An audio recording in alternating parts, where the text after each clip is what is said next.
Philip Waiswa atemera mu gy'obukulu 42 ng'abadde mutuuze w'Emuvule mu kibuga ky'Ejjinja yasangiddwa ng'attiddwa mu bukambwe abantu abatannategeerekeka akawungeezi k'eggulo. Ono okutemulwa abadde aliko gy'ava ng'adda waka era nga yasangiddwa n'ebimu ku bintu by'abadde aguze omuli n'ebyokulya.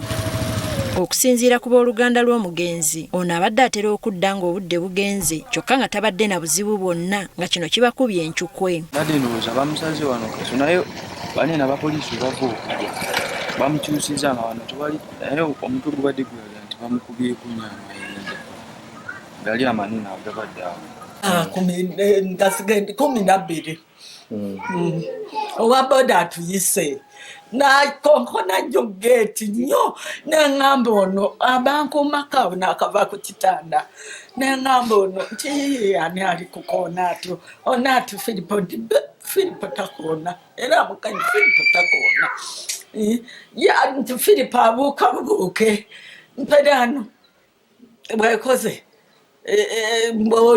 umali yakubira omukazi oyo akola ku Mayfair ati Filipo bamuyitire rano omukazi naye nakoba niwaiswa waisoluza ati ole mufu. Wabula abatuuze batubuulidde nti obumenyi bw'amateeka buzze bweyongera mu kitundu kyabwe ng'abantu bana be baakattibwa mu bbanga lya wiiki 2. Endala eyo bajja ne bakuba abantu bonna ne bababba ne batwala ebintu era ennyumba kwawako n'abapangisa. Eno ababbi bangi babbanga bwe baagala teri n'abagambako saidi eyo.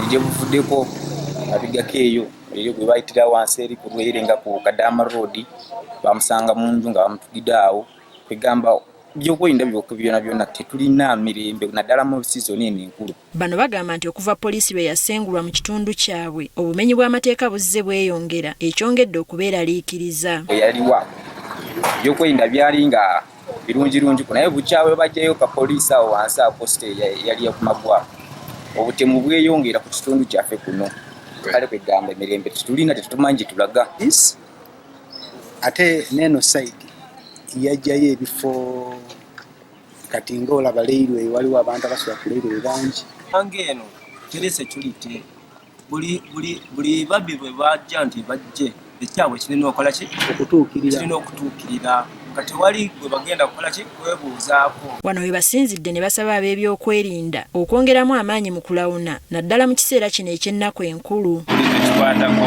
abeere nga akirira mu nsonga ya security kubanga embeera mbi nnyo mu bbanga. RDC w'ekibuga ky'Ejjinja Gulume Balyaino asabye abantu okubeera obulindaala n'okwegendereza naddala mu kiseera kino eky'ennaku enkulu. Tweyala okutambula mu biseera ebitirire kuba nti bankuba nti kyabaire okusanga 7-8 ogw'obwire ekitali kirungi omuntu okutambula ng'oli wenka side fund.